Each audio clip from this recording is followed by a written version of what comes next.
Hey jewelry class.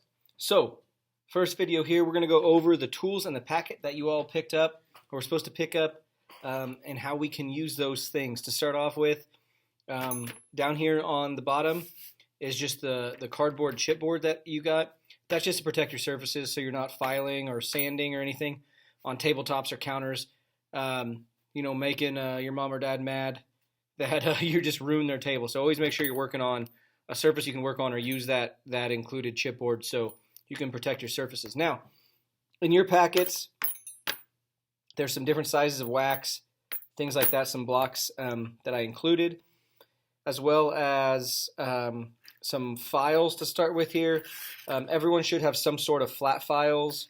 Could even look like this, where it's a little flatter, but it's got a point on the end. There is some sort of a file with, some of them are triangles, some of them are square like this one, but some squared edges, and then some sort of a file that is like this, that's round, or one like this that actually has a round edge and a flat side. So you got some round sides, flat sides, some angled sides, so kind of everything you need to work with there. And then these are just some pick tools and some carving utensils that were included. Yours may be slightly different than what you see here. Everyone got kind of a mixture of everything. You got some scraping and carving tools that you can use different ways with different ends and things like that. And then some sharper ones, some that have some different ends for carving out, and then some picks of sight with a slightly pointed end so you can carve through and do some detailed carvings with those.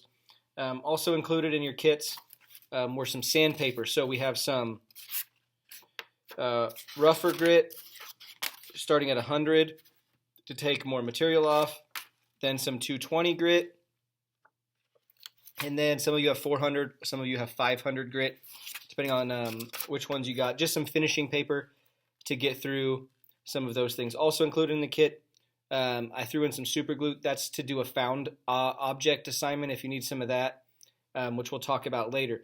Mostly there's going to be two main projects left for the class. We're going to do one where use the wax and see what you can kind of create and carve. It doesn't have to be a ring. It doesn't necessarily have to be jewelry. You could carve a little figure, whatever it may be. We'll talk more about that as well. And then another project, or the last one, just one of the two, is going to be, the second project will be a found object. So we'll go over that, and I'll show that in another video. But I just wanted to kind of go over the tools and what we have to work with. Now, those are the tools that's included, but also to carve and work with.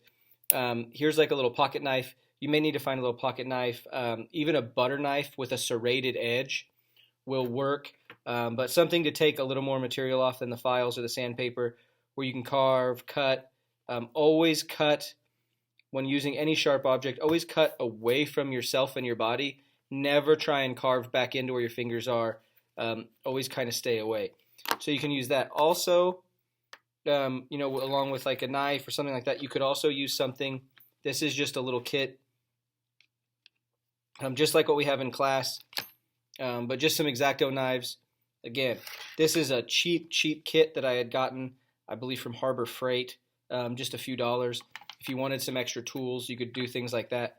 But, just a nice sharp edge you can carve out and really take some wax off if you need to carve and get some of those shapes and things like that as you're working. So you can always have some tools like that ready to go. It's going to be really low key. We're just going to try and get through and do as good as we can. If you get something that you're really proud of carved in the wax, you have a cool figure or a piece of jewelry that you do, anything like that, save those. And if it's something you're really proud of and you want to get cast in metal, we can see if we can make some arrangements to where I cast those at school and then get those back to you. Some things like that. So just kind of the intro to the tools and what we'll be doing. I'll have some ideas and more videos to come on the Canvas site. But just to let you know that the rest of this semester will be based off two main projects, one in wax and then one a found object. And I will describe more in those in videos to come. Thanks.